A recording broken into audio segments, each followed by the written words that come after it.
Hey everybody, Linda from Princess House. So today on Lunchtime with Linda, we're actually making something that you don't eat. But a lot of us are at home now, way more than before, with kids and grandkids. And so the recipe that I have today is for homemade Play-Doh. And this will keep your kids busy for a long time, hopefully. And again, what's nice about cooking with your kids is that it does teach them math, science, all different kinds of things. So to do this homemade Play-Doh, what you have to do is in a saucepan, you're going to mix 1 cup of water, 1 tablespoon of oil, a half a cup of salt, and 1 tablespoon of cream of tartar. Now the cream of tartar is a very important ingredient because it will actually help make this last for 6 months, so it won't just go bad right away. So you can go ahead and stir everything up, just warm it up on your stove, and then you're going to add in 1 cup of flour. And you're going to stir it in. It might need a little bit more flour. I have extra in case I need it. And you could put food coloring if you choose in with it. I'm going to use food coloring afterwards. So this is what you have to do. You're just going to mix it up. It's like a paste. Can you see it? And then once it gets mixed, we're going to take it out with our hands and we're going to knead it. And if it needs more flour, you just add more flour.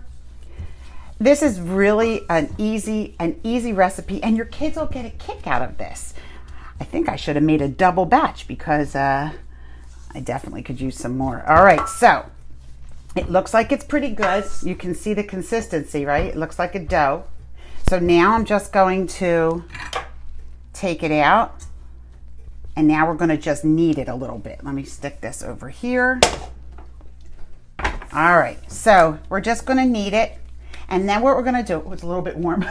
Woo! We're going to break it into, this is perfect consistency. I don't even need to add more flour. We're going to break it into little balls because then we're going to add the coloring. Now, I'm going to wear gloves because I think the coloring can definitely give you, whew, that is so hot. It can give you whatever color you're coloring your products. And then that's it. You're going to add 3 to 4 drops of food coloring to each ball, whatever color you want. Again, here's the science experiment. Depending on how old your kids are, you can teach them how to mix the colors, right? We'll try to make purple. So hopefully you have some of these products at home. There you go.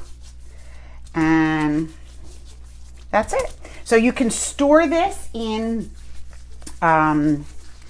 oh, that was yellow. I thought it was red. Isn't that funny? So look, the lid is yellow, but the bottle is red. So I thought it was red, but it was the yellow one, or orange, depending. You can store this in an airtight container or like a Ziploc freezer bag. And like I said, it'll last for 6 months. So this is really good for the kids. You can go ahead and do your lessons with them. They can go ahead and, here, let's get a better color. Let's go for red. I'm gonna try to make purple, see if that can work. All right, so I will be coming on every day with different ideas and recipes for you. There's the red. This is coming nice, right? I'm glad I wore the gloves. And if there's any recipe that you want me to try, please let me know. I'm more than happy. A lot of people love to cut recipes out and then they never use them.